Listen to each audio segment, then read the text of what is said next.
કરજણમાં રાજ industrial પાર્કમાં માથાકૂટ થતા સિક્યુરિટી જવાન ઘાયલ થયો।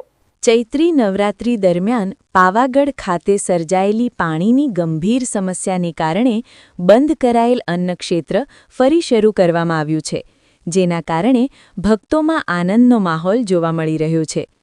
આઠમના દિવસે અન્નપૂર્ણા ભવન ખાતે પાણીની અછત સર્જાતા ભોજન વ્યવસ્થા ખોરવાઈ ગઈ હતી અને હજારો ભક્તોને મુશ્કેલીનો સામનો કરવો પડ્યો હતો। ચૈત્રી નવરાત્રી દરમિયાન મોટી સંખ્યામાં ભક્તો આવતા હોય છે, જેના કારણે અન્નક્ષેત્ર બંધ થતાં યાત્રાળુઓ માટે સ્થિતિ મુશ્કેલ બની હતી। જો કે શ્રી કાલિકા માતાજી મંદિર ટ્રસ્ટ દ્વારા તાત્કાલિક પગલાં લેવામાં આવ્યા અને પાણી પુરવઠાની સમસ્યાનો ઝડપી ઉકેલ લાવવામાં આવ્યો। સમસ્યા ઉકેલાયા બાદ અન્નક્ષેત્ર ફરીથી રાબેતા મુજબ શરૂ કરવામાં આવ્યું છે। હાલમાં ભક્તોને નિયમિત રીતે નિઃશુલ્ક ભોજન સેવા આપવામાં આવી રહી છે। ટ્રસ્ટ દ્વારા ભક્તોને કોઈ અડચણ ન પડે તે માટે વધારાની વ્યવસ્થાઓ પણ કરવામાં આવી છે। અન્નક્ષેત્ર ફરી શરૂ થતાં યાત્રાળુઓમાં રાહતની લાગણી જોવા મળી રહી છે।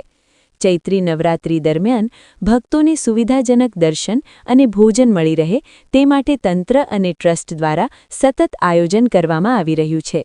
हुआ था फायरिंग हुआ था नहीं, वो कल्पेश भाई आए एकदम गेट में, फिर हम लोग गेट के बाहर खड़े थे, बोला यहाँ से निकल, तो मैंने बोला हम लोग बाहर ही खड़े हैं, तो एकदम से गाड़ी वापस बोला, अंदर से कवर से रिवॉल्वर निकाला, रिवॉल्वर कवर के साथ निकाला बाहर, फिर बाहर आया, निकाला, सिल्वर कलर का रिवॉल्वर था, मेरे को दिखाया, फिर मारने लगा मेरे को, तब तक वो दोनों सिंधी साइड से आके मारने लग गए।